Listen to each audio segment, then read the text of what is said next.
Persatuan, Kantor Kementerian Agama Kabupaten Sumedang.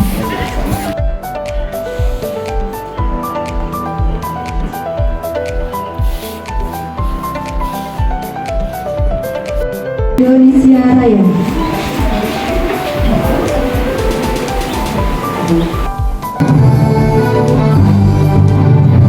Indonesia tanah airku, tanah tumpah darahku.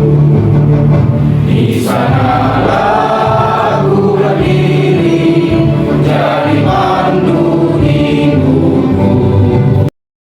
Bangsa dan tanah airku, marilah kita berseru, Indonesia bersatu.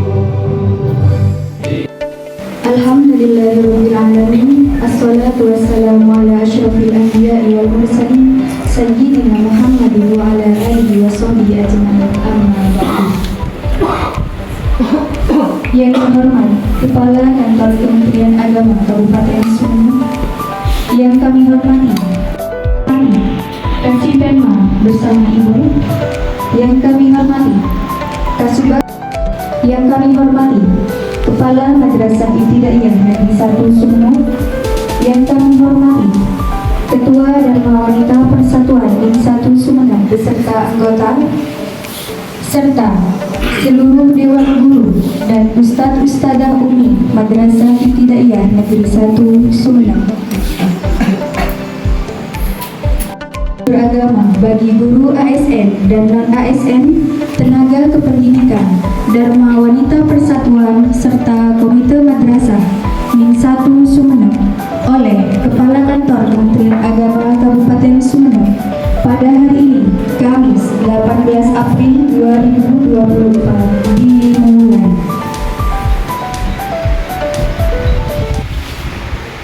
Marilah kita Bismillahirrahmanirrahim.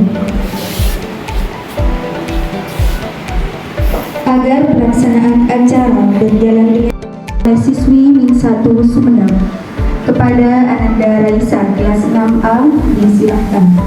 Assalamualaikum warahmatullahi wabarakatuh.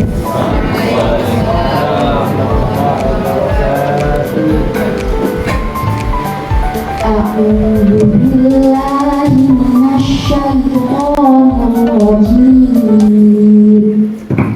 Bismillahirrahmanirrahim. Amma yatasaalun 'anin naba'il 'azim alladzi hum fihi mukhtalifun. Kalla saya'lamun, summa kalla saya'lamun. Alam naj'alil arda mihada wal jibala awtada wa khalaqnakum azwaja wa ja'alna nawmakum subata wa ja'alna al-laila libasa. Warahmatullahi wabarakatuh. Hari ini kita ditakdirkan oleh Allah Subhanahu wa Ta'ala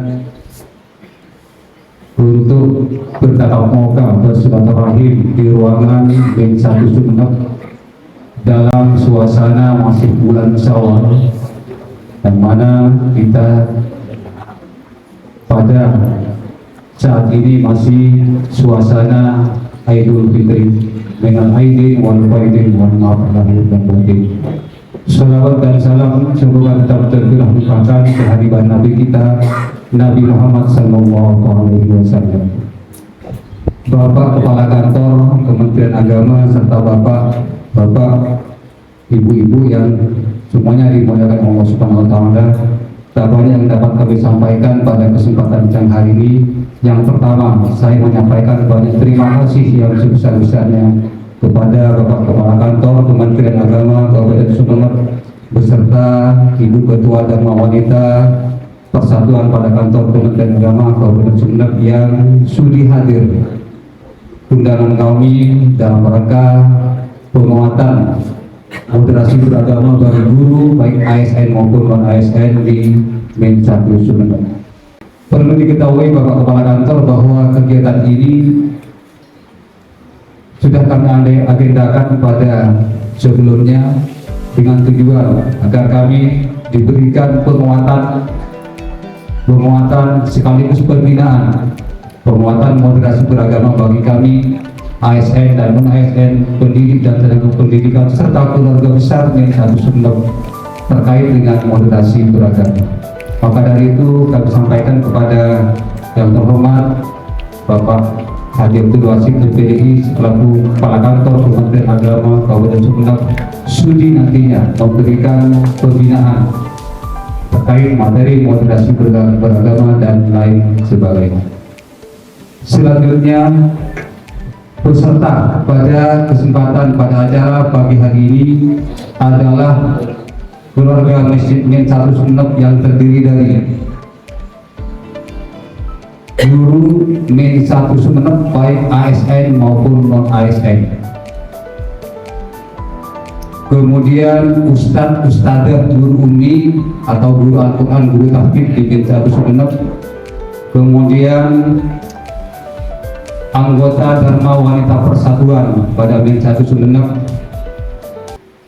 anggota komite Min 1 Sumeneb yang seluruhnya kurang lebih berjumlah 75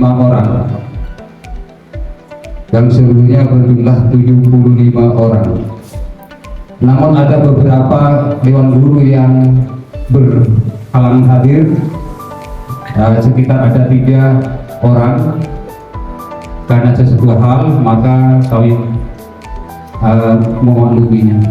Mohon nanti Bapak Kepala Kantor juga memaklumi atas ketidakhadiran 3 orang guru kami. Selanjutnya,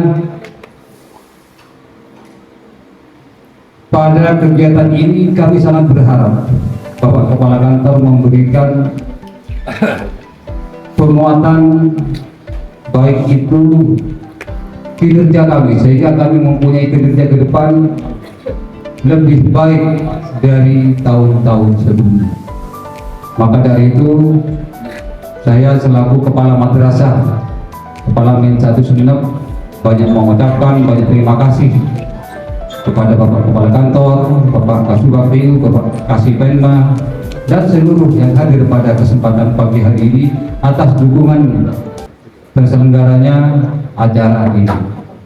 Dan perlu kami laporkan juga bahwa Min 1 Sumeneb pada tahun pelajaran 2025 yang akan datang itu sudah kami melaksanakan rekrutmen siswa baru, dan alhamdulillah sebanyak 150 orang kami dapat terjaring untuk tahun pelajaran 2004-2005. Maka dari itu, siswa yang akan keluar pada tahun ini adalah sebanyak 63 siswa. Sehingga untuk ke depan insya Allah untuk ruang kelas baru yang saat ini masih di dalam proses pengerjaan, yaitu dari sumber dana SBSN, mudah-mudahan dengan bantuan dari pemerintah terus Min 1 Sumeneb bisa memaksimalkan proses pembelajaran dengan adanya kelas baru nanti. Mohon doa dan dukungannya, terutama dari Bapak Kepala Kantor, terus mengawal kegiatan ini sehingga Min 1 Sumeneb ke depan lebih baik dan lebih baik lagi. Assalamualaikum warahmatullahi wabarakatuh. Bismillahirrahmanirrahim. Innal hamdalillah nahmaduhu wa nasta'inuhu wa nastaghfiruh wa na'udzu billahi min shururi anfusina min sayyiati a'malina. May yahdihillahu fala mudilla lahu wa may yudlil fala hadiya lahu. Allahumma sholli wa sallim wa barik ala sayyidina Muhammad bin Abdullah wa ala alihi wa sahbihi wa wala wa ba'du. Yang terhormat Bapak Kasupat PU sekaligus Ketua Komite Madrasah Ibtidaiyah Negeri 1 Sumeneb Haji Muhammad Rifai Hashim. Yang saya hormati Kasih Pendeta Madrasah Bapak Haji Muhammad Said MPDI beserta yang saya hormati Ketua Dharma Wanita Persatuan Kantor Bidang Agama Kabupaten Sumeneb dan juga istri saya Ibu Baratul Ali SPD. Yang saya hormati dan yang saya banggakan Kepala MIM 1 Sumeneb Bapak Didi Santoso MPD beserta Ibu Ketua Dharma Wanita MIM 1 Sumeneb.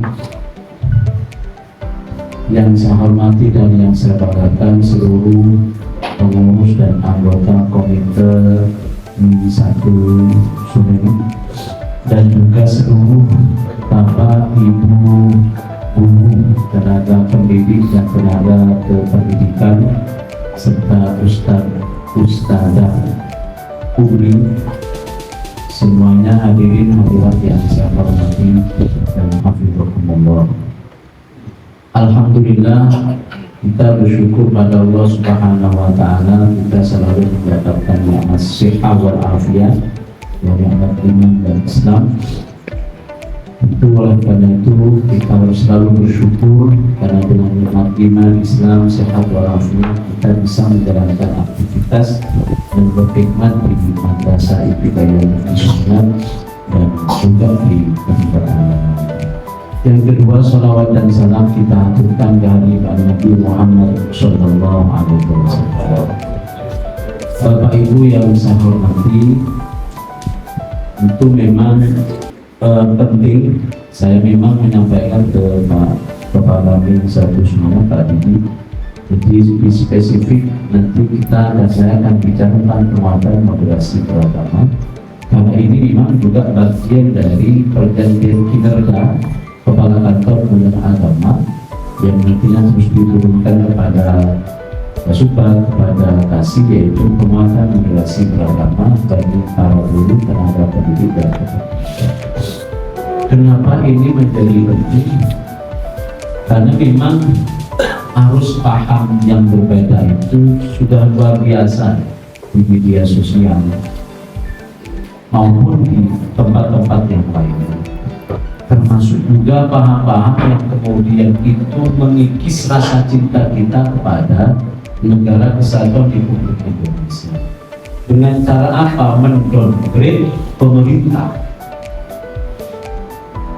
Dengan cara mendowngrade pemerintah sehingga seolah-olah pemerintah kita ini selaku bagian itu tidak berwibawa, tidak melakukan kebaikan.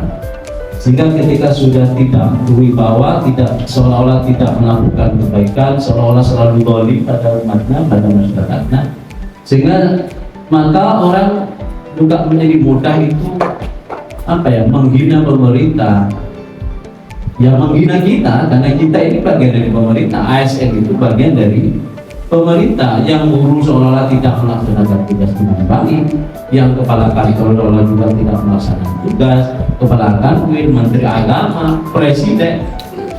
Padahal yang mengkritik itu orang yang tidak pernah berbuat apa-apa untuk negara dan bangsa. Jadi makanya penting saya menegaskan hal yang seperti ini untuk kesadaran kita semuanya. Dan Bapak Ibu selaku bagian dari keluarga besar kantor Kementerian Agama, berarti Bapak Ibu bagian dari pemerintah. Saya tegaskan, sebagai bagian dari keluarga besar kantor Kementerian Agama Kabupaten Sumeneb, maka Bapak Ibu itu bagian dari pemerintah, baik yang ASN maupun non ASN. Kenapa saya tegaskan seperti itu? Artinya kalau positioning kita sudah jelas, maka di sini sampean itu jangan berlagak menjadi penonton yang berada di dalam lapangan. Bapak itu pemain inti di dalam pemerintahan ini sesuai dengan tusinya masing-masing. Yang guru tusinya guru, panjenengan pemerintah. Pak Kasipenma tusinya pendidikan madrasah, pemerintah. Pak Kasupan tusinya tata usaha, pemerintah. Saya juga bagian dari itu semuanya. Artinya sesuai dengan tugas dan fungsi masing-masing, sesuai dengan SK. Dan ajudan sederhana dan pemerintah. Jangan sampai kita artinya apa? Panjenengan pemain inti di dalam lapangan. Kalau saya ibaratkan, seandainya ini permainan sepak bola, panjenengan bukan penonton, tapi pemain, termasuk 11 pemain inti yang ada di lapangan. Sehingga karena panjenengan ada di lapangan, maka jangan berlagak penonton, apalagi berlagak pengamat. Nyalakin kiper, nyalakin penyerang, nyalakin pemain tengah, nyalakin defender. Loh, ente yang lakukan apa? Kan begitu. Makanya kita sama-sama bergerak bahwa ada pemain yang kemudian itu kurang optimal sebagai penyerang, kurang optimal sebagai playmaker, kurang optimal sebagai kiper, kurang optimal sebagai defender. Disinilah satu tim itu harus bisa bekerja sama dengan baik. Tidak kemudian saling menyalahkan, saling begal, saling tackling sesama pemain dalam satu tim. Inilah yang saya tegaskan Bapak Ibu sekalian. Sehingga kalaupun ada yang sampaikan ke pelatih, Pak, pemain itu tidak optimal, sampaikan kepada pelatih. Nah itu seperti itu. Sehingga penting ini saya sampaikan agar positioning kita jelas. Kalau ada hal yang kurang sempurna di dalam pemerintahan kita, saya ingin nanya ke saya, mana negara yang paling ideal di dunia ini yang tidak punya debu? Negara Kesatuan Republik Indonesia itu adalah negara yang besar, punya 17.000 pulau lebih, punya ratusan etnis, punya ratusan bahasa, bahkan ribuan, punya banyak agama, punya banyak kultur, dan penduduknya 275.000 orang lebih juta. Jadi kita ini negara terbesar keempat setelah Cina, India, Amerika, Indonesia. Jangan bayangkan kita itu ngurus negara yang besar seperti halnya negara kecil yang penduduknya hanya 40.000, penduduknya hanya 5.000, 10.000, yang seolah-olah semuanya ideal. Ya karena kita melihat orang dari jauh, Bapak Ibu. Ya kayak orang yang misalnya suka melirik-lirik istri orang lah. Istri sendiri kan kalau orang tidak punya kelebihan, tidak cantik, tidak elok, tidak macam-macam. Sehingga apa? Melirik istri tetangga kelihatan cantik, layanannya bagus sama suaminya, dan macam-macam. Ya sama begitu dalam berbangsa dan bernegara. Orang yang tidak bangga pada negaranya sendiri, maka seolah-olah melihat negara orang itu sangat ideal. Kenapa melihatnya sangat ideal? Karena sampai belum menjadi bagian dari negara itu. Bapak Ibu yang terhormat, itu penting saya sampaikan di sini. Sehingga moderasi beragama itu adalah bagaimana paham keberagaman itu tidak ekstrem. Paham keberagaman itu kita itu di tengah-tengah. Paham keberagaman itu adil. Paham keberagaman kita itu tidak menfis-afiskan, membenturkan antara agama dan negara. Karena agama dan negara itu saling menguatkan. Agama menguatkan fungsi negara dan negara menguatkan fungsi. Karena bagi ulama kita itu negara itu laisatil ghaya lakin wasilah liwujudi maslahatil umum. Negara itu bukan satu tujuan akhir, tapi negara itu adalah wasilah perantara liwujudi maslahatil ummah, untuk mewujudkan kemaslahatan umat. Apa wasilahnya? Salah satunya adalah negara. Dan kita negara Kesatuan Republik Indonesia. Makanya moderasi beragama bukan satu hal yang absurd, tapi ada 4 indikator yang saya kira ini sudah sering Bapak Ibu ingatkan. Saya sedang menegaskan saja. Ada 4 indikator moderasi beragama. Yang pertama adalah komitmen kebangsaan. Kita ini sebagai warga negara Indonesia sudah selayaknya kita itu cinta pada tanah air. Kita lahir di sini, kita hidup di sini, kita sujud di bumi Indonesia. Nah, oleh karena itu apa? Maka sudah menjadi kewajiban kita untuk cinta pada tanah air. Yang mengajarkan kita tentang agama adalah juga orang Indonesia. Guru ngaji kita. Sehingga apa? Disinilah penting kita pemahaman keagamaan kita yang saya jelaskan tadi, bahwasanya agama dan negara ini saling menguatkan. Dan negara kita, pemerintah itu tidak mengintervensi pada ajaran agama. Ingat ya, pemerintah Indonesia tidak mengintervensi ajaran agama, tapi mengintervensi, memanage pada layanan keagamaan.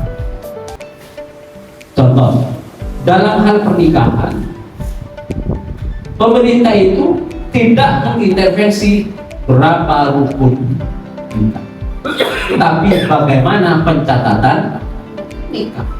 Kenapa harus ada seperti ini kalau guyonan saya?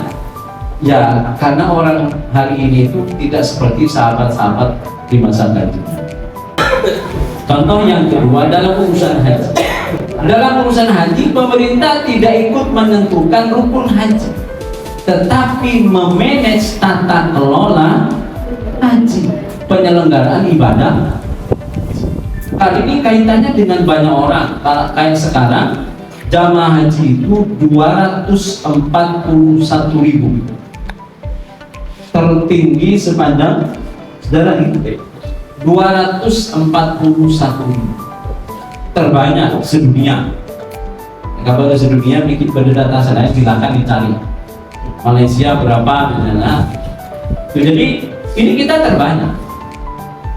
Nah, tentang wukufnya, tentang mabit di Musdalifah, tentang peribadatan di Mina dan pelemparan, itu menjadi keyakinan masing-masing.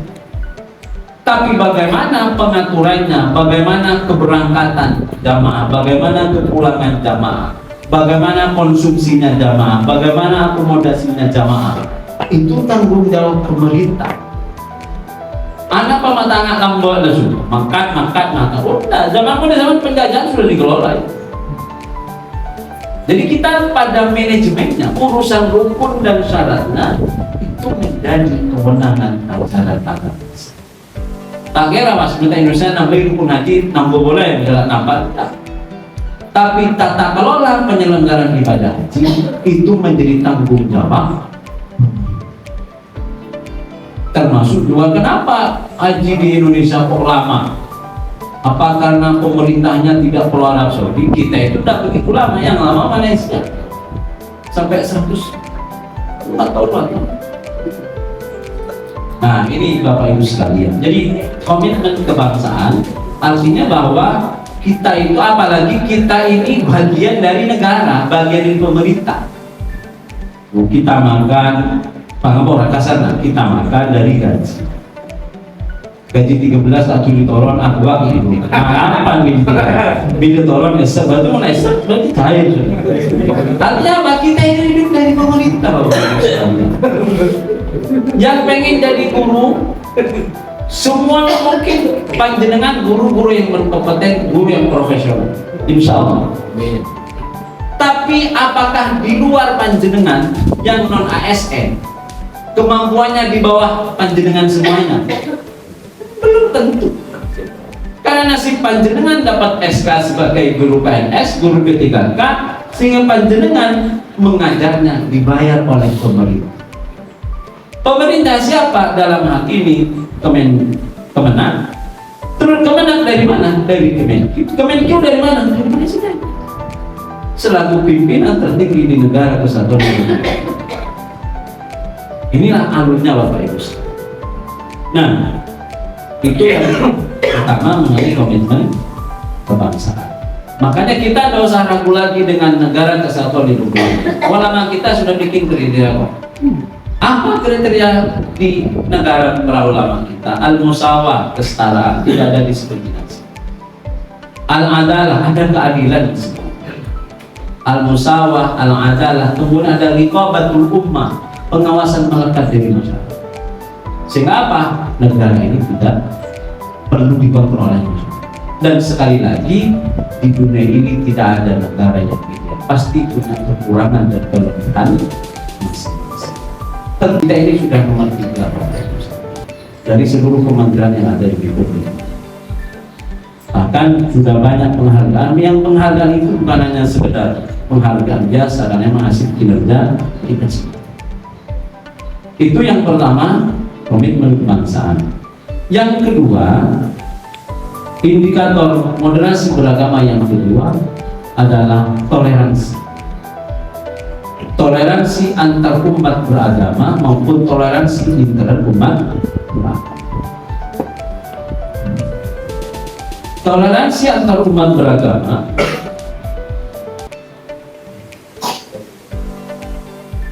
kita harus pahami bahwa di negara kita, wabil khusus di Kabupaten Sumeneb, itu agama, hampir semua agama ada. Katolik ada, Kristen ada, Konghucu ada, Hindu ada ya? Hindu ada, Insya Allah Buddha juga ada, yang pasti Islam kalau saya kita bahas. Artinya ini adalah satu kenyataan keberagaman yang ada di sekitar kita. Dan sampai hari ini orang-orang yang berbeda agama dengan kita, kalau boleh kita kategorikan sesuai dengan kita, bukan kafir. Orang yang beda agama dengan kita, tetapi di bawah perlindungan kita sebagai umat. Sehingga kalau mereka masuk ke dini, maka ya tidak perlu kita pun. Sejak zaman Nabi orang yang beda agama sudah ada. Apakah semuanya diperangi? Tidak.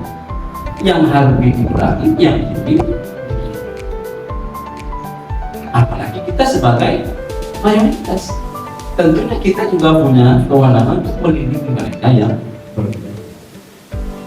Sama juga toleransi internal umat beragama. Di Indonesia ini ada banyak aliran, ada banyak ormas, ada banyak macam-macam. Ormas mulai dari NU, Muhammadiyah, Persis, dan beberapa yang lain. Tentu apa? Antara masing-masing ini harus saling menjaga. Karena biasanya ada saja perbedaan ajaran di masing-masing itu sesuai dengan mazhabnya masing-masing. Kayak kemarin lah, ada yang hisab, ada yang ruqyah, ada yang puasanya Senin, ada yang Selasa. Kalau kita saling menghormati kan selesai. Kita juga sama-sama tidak tahu mana yang diterima oleh Allah Subhanahu wa Ta'ala. Karena kita bagian dari pemerintah, untuk kita mengikuti yang ruqyah. Nah, bahwa ada yang hisab kita hargai. Pemerintah juga mengayomi sana, Muhammadiyah hisab. Enggak, kemudian yang hisab itu enggak, tetap dihargai. Nah, inilah toleransi internal umat beragama. Sehingga apa? Ketika kita sebagai pemerintah mengajari yang positif kepada masyarakat, masyarakat banyak ikut kita apa? Ya sudah, enggak apa-apa, beda dalam hal ibadah enggak apa-apa. Yang enggak baik kalau puasanya kemudian Rabu atau Kamis. Ini ikut yang mana kalau begitu? Bahwa yang Senin, yang Selasa, toh niatnya sama, puasanya sama, insya Allah semoga semuanya diterima oleh Allah Subhanahu wa Ta'ala. Inilah, ada yang kunut, ada yang tidak kunut. Yang susah ada yang sholatnya 3, ada yang sholatnya 5. Ini yang persoalan.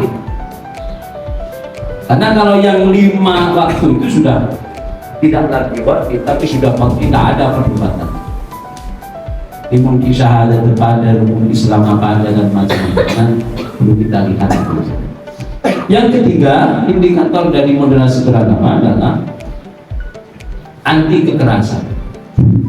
Baik kekerasan atas nama agama, kekerasan atas nama pendidikan, kekerasan atas nama keluarga, ataupun kekerasan atas nama yang lain. Satu contoh, nah ada teman sahabat kita atau tetangga kita yang tak puasa kemarin, berempat dompet. Ini bukan cara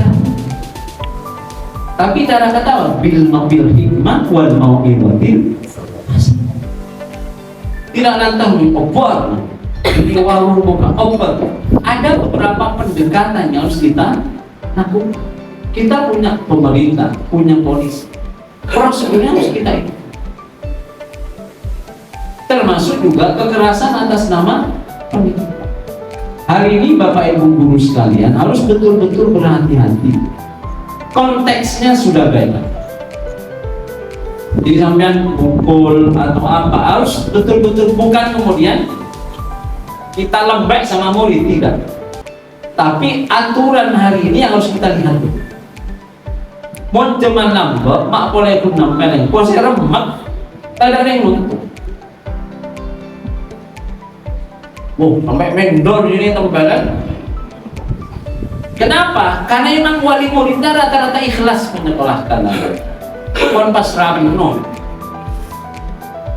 Lah, semakin kondisinya sudah berbeda. Saya kadang kaget, anaknya dipondokkan, ada kekerasan sedikit, sudah tak terima ini begini. Ini adalah kondisi wali murid hari ini. Yang kita sebagai guru harus memahami betul kondisi seperti ini. Siapa wali murid hari ini? Yang termasuk kita ini. Siapa wali murid zaman dahulu? Bapak kita. Ikhlas betul menyekolahkan, memondokkan putra-putrinya. Pon nabatakna guruna seperti akhlak bagus, penter nomor 1.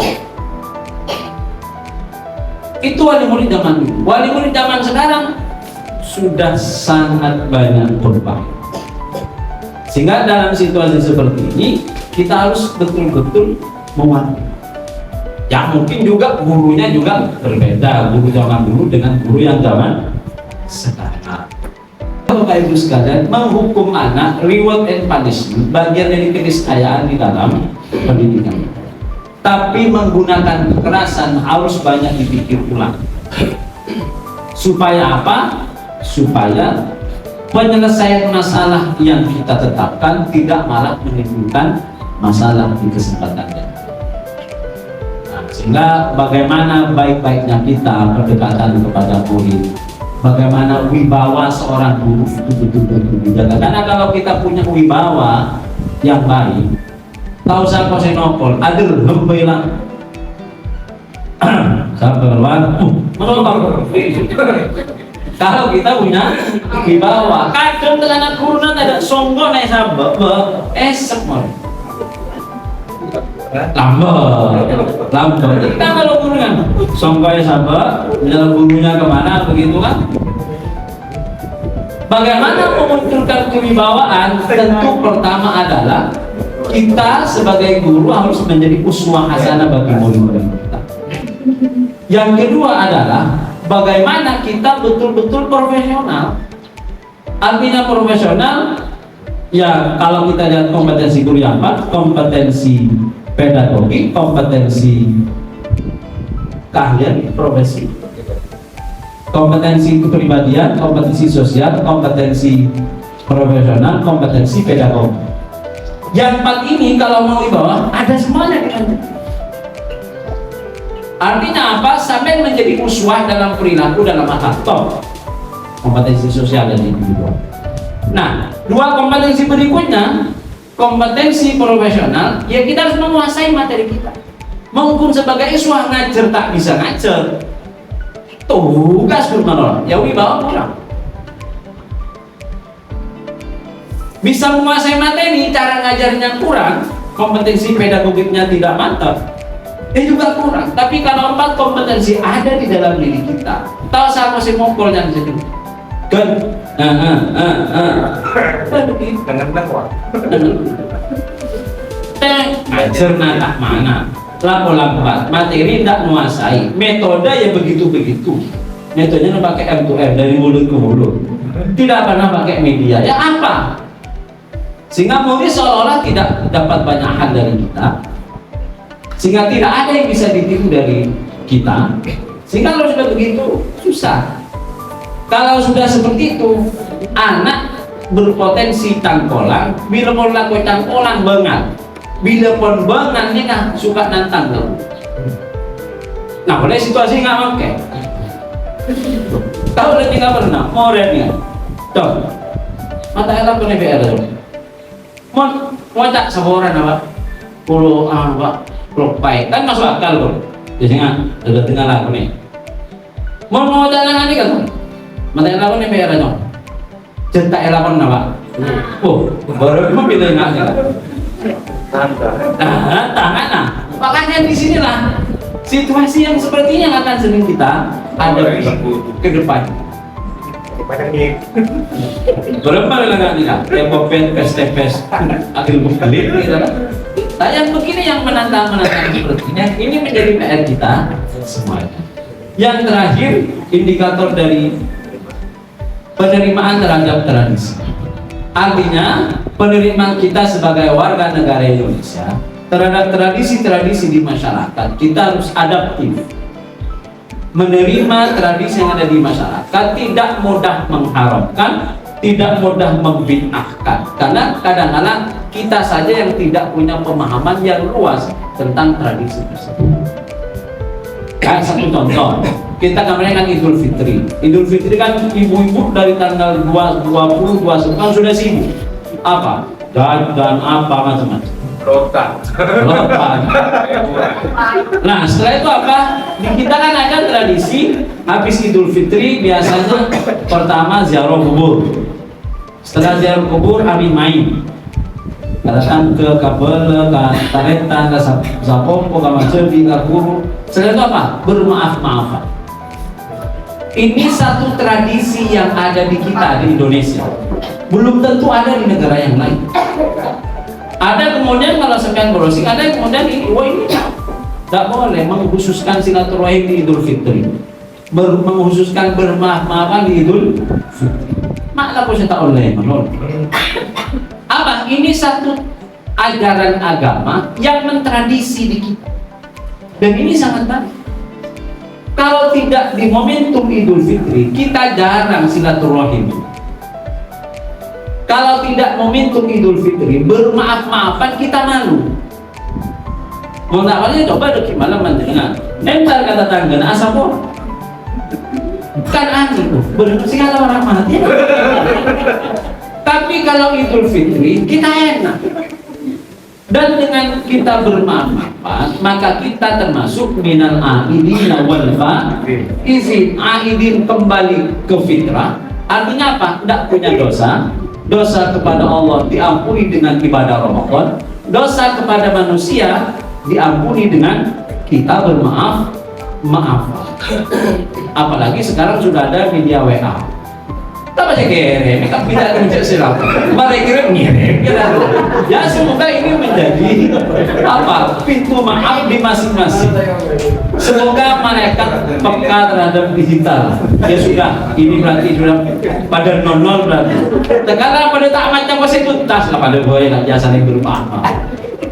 Nah, tapi inilah satu tradisi yang baik. Telasan topaknya, ya tidak ada, cari dalilnya tidak ada. Dari di hati tidak ada, apalagi di Quran ada telasan topak. Dan ini yang besar telasan topak yang di Madura. Maka kalau tradisi itu positif, asadeka, ungkel kelang, keraba ngaji, aula topak itu pun kata-kata. Apa yang salah di tradisi ini? Kenapa harus dibid'ahkan? Kenapa harus diharamkan?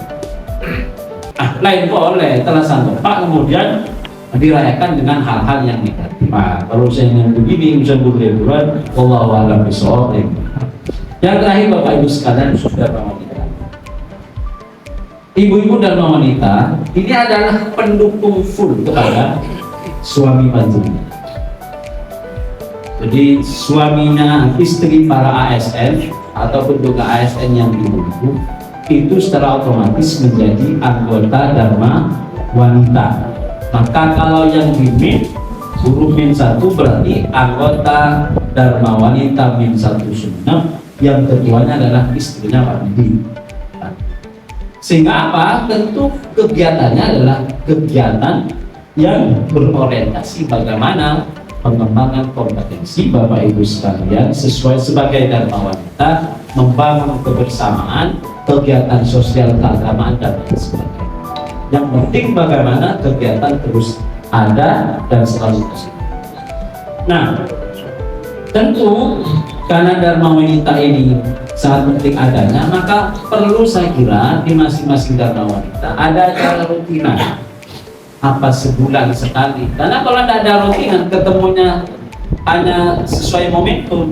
Kalau momentumnya tidak ada, ya tidak ketemu. Ya rutinan itu apalah terserah panjenengan. Yang penting harus ada, dan upayakan semua istri ASN itu ikut dharma wanita. Istrinya bapak-bapak itu ikut dharma wanita. Saya contoh lagu. Semua istri ASN bagian dari dharma wanita. Satu, biar bisa bersilaturahim. Yang kedua, dia juga bersama-sama melakukan kegiatan yang positif bersama dharma wanita. Yang ketiga, biar paham caranya mensupport panjenengan. Mau pas keluarga namanya tak keren dharma wanita, tak ada info cuma kayak bernikah. Kadang ada macam. Mungkin menurut dharma wanita pas kau ninggal jadi kau udah sanapa itu lain boleh ketinggalan sampai. Artinya tak boleh gajinya lapen dok. Maksud saya apa?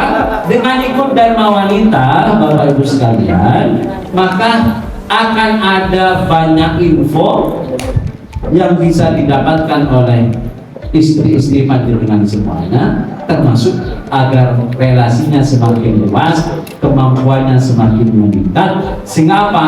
Kalau sudah istrinya kemampuannya meningkat, jejaringnya luas, maka support ke panjenengan insya Allah juga semakin baik. Saya kira itu. Dan yang paling akhir, jadi kami mohon Bu Didi untuk bagaimana diaktifkan dharma wanitanya baik di interadmin ataupun support pada kegiatan dharma wanita persatuan di kantor Kementerian Agama kepada semuanya. Terima kasih pada seluruh guru tenaga dan kependidikan di khusus Pak Didi Santoso selaku Kepala Divisi Seminar. Terima kasih kepada seluruh pengurus, ketua komite Pak Haji Asyik dan seluruh anggota komite serta seluruh tenaga kependidikan, pengurus dharma wanita semuanya serta terima kasih. Semoga pertemuan ini menjadi pertemuan yang barokah, bermanfaat bagi kita semuanya. Tentu saya menyampaikan ini semangatnya bukan hanya saya menasihati panjenengan, tapi semangatnya adalah tawasau bil haq wa tawasau bis sabr. Kita saling mengingatkan. Hari ini mungkin saya ke panjenengan, besok lusa atau kapan panjenengan juga benar mengingatkan saya, karena kita sama-sama manusia yang punya kekurangan dan kelebihan, masih sama-sama menghargai kotor manusia. Dan saya mohon maaf, akhirul kalam, Allahul muwaffiq ila aqwamit thoriq. Wassalamualaikum warahmatullahi wabarakatuh. Waalaikumsalam.